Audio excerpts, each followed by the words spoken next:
Good evening, visitors. Welcome to the Australian War Memorial's last post ceremony.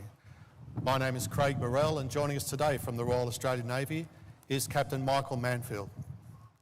This evening, we warmly welcome the Defence Indigenous Apprentices Program delegation and Wing Commander Michael Garside, representing the Air Force Association of Australia.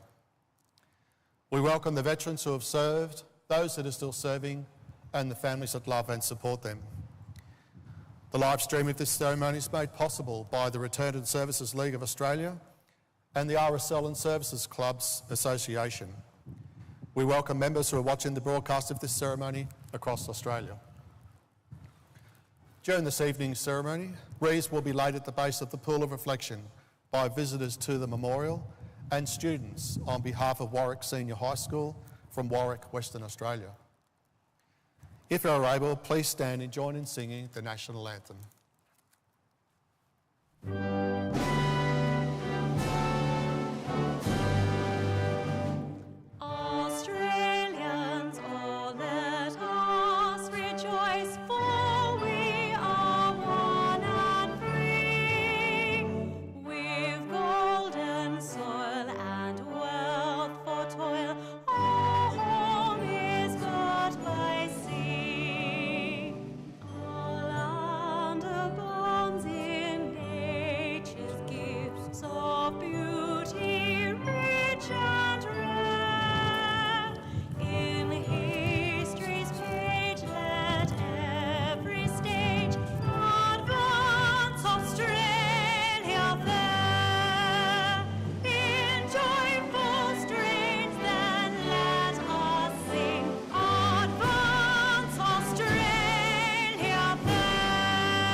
The Australian War Memorial was the vision of Charles Bean, Australia's First World War official historian. Bean landed with the Australian troops on Gallipoli and stayed with them at the front through to the end of the war. The idea of this national memorial and museum came to him at Pozières, France, in the depths of the bloody fighting of 1916. Bean's idea was that this would be a place where families and friends could mourn their loved ones buried in faraway places. It would also be a place that could help all Australians understand what these men and women had endured and what they had done for us. Bean's vision, to which we remain true, is best expressed as inscribed in the entrance to the memorial's galleries. Here is their spirit in the hearts of the land they loved, and here we guard the record which they themselves made. Tonight, we will read the story behind just one of those on the Roll of Honour, which lists the names of more than 103,000 men and women who have given their lives for us in war and on operations for more than a century. But first, we present a lament, Flowers of the Forest. Wreaths or floral tributes will now be laid at the base of the Pool of Reflection.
Today, we remember and pay tribute to Flight Sergeant Ernest Roy Biggs.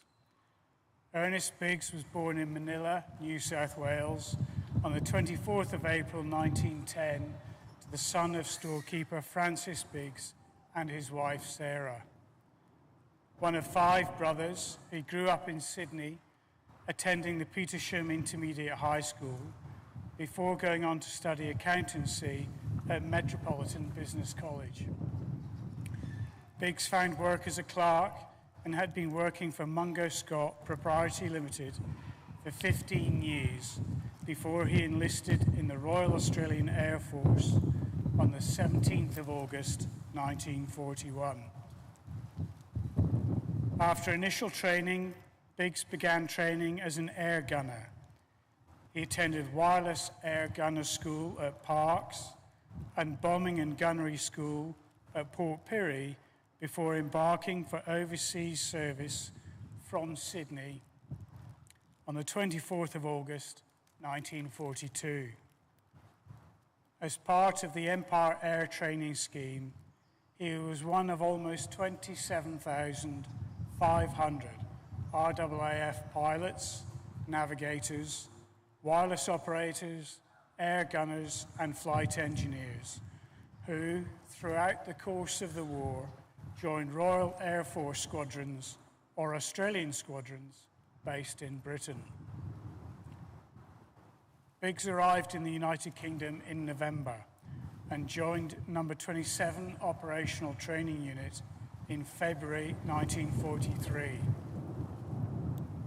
Based at RAF Lichfield in Staffordshire, this unit was trained as night bomber crews as part of No. 6 Group RAF Bomber Command. In July, Biggs joined No. 103 Squadron, Royal Air Force, which was flying Avro Lancaster bombers on operations over Germany and occupied Europe. On the night of the 17th of August 1943, exactly 2 years after Biggs enlisted in the RAAF, he was part of Operation Hydra, a bomber command attack on the research centre at Panamunda, located on the Baltic island of Usedom. This was the site being used to develop guided missiles and rockets, and construction of a V2 production plant was underway. Over 600 RAF bombers flew in the raid, which took place during a full moon, with the bombers flying at 2,400 metres instead of the normal altitude of 5,800 metres. Lancaster, G for George, now in the Memorials collection, flew in the operation, as did other Lancasters crewed by Australians. A second covert operation, known as Whitebait, took place that night. A decoy raid by Mosquito aircraft sent to bomb Berlin in order to divert German fighters. Other squadrons were dispatched to attack German airfields to prevent Luftwaffe night fighters taking off. The Panamunda raid was, in many ways, a success. The Luftwaffe lost 12 night fighters and about 170 German civilians were killed, including 2 V2 rocket scientists. Although research and development continued almost immediately and test launches resumed in October, plans for some German V2 facilities were changed. As well as the unfinished production plant for V2s was moved to the Mittelwerk facility that was built in an underground factory in the Harz Mountains to avoid Allied bombing.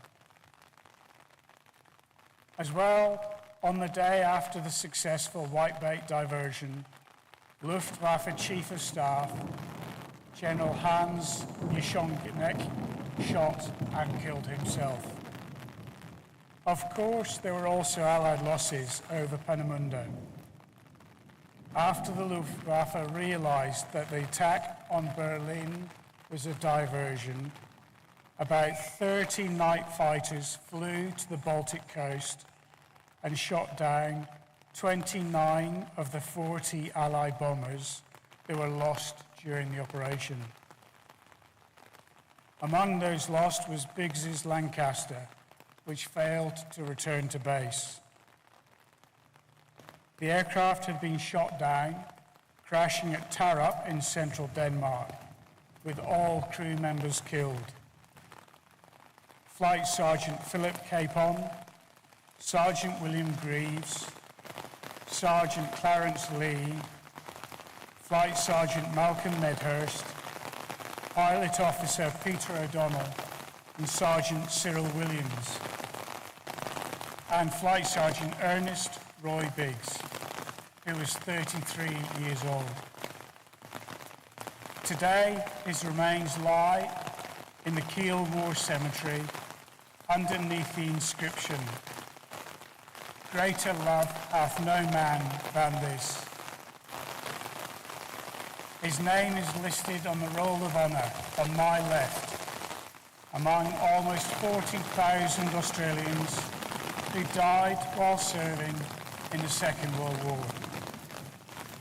A photograph of his headstone is displayed today by the Pool of Reflection. This is but one of the many stories of service and sacrifice told here at the Australian War Memorial. We now remember Flight Sergeant Ernest Roy Biggs, who gave his life for us, for our freedoms, and in the hope of a better world.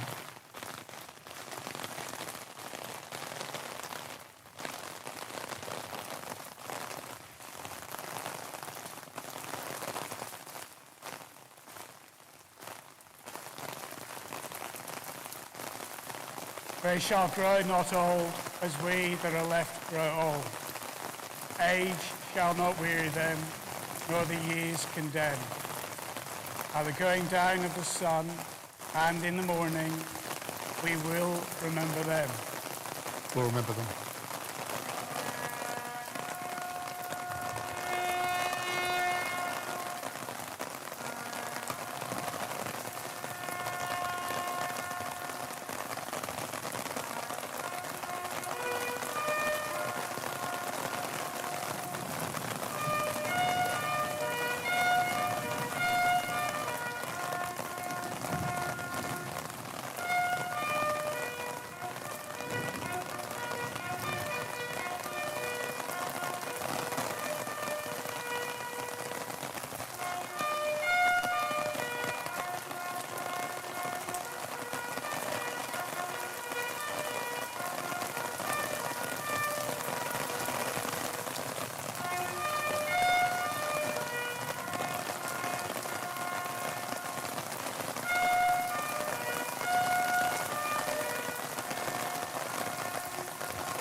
Lest we forget. Lest we forget.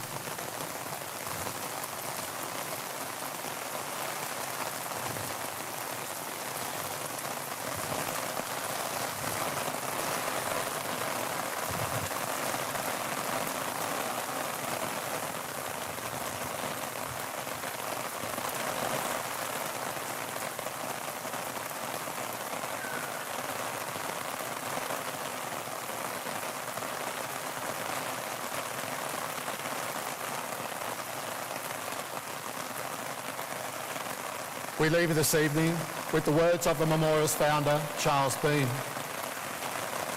Many men lying out there at Pozières or in the low scrub at Gallipoli, with his poor, tired senses barely working through the fever of his brain, has thought in his last moments, well, it's over. But in Australia, they will be proud of this.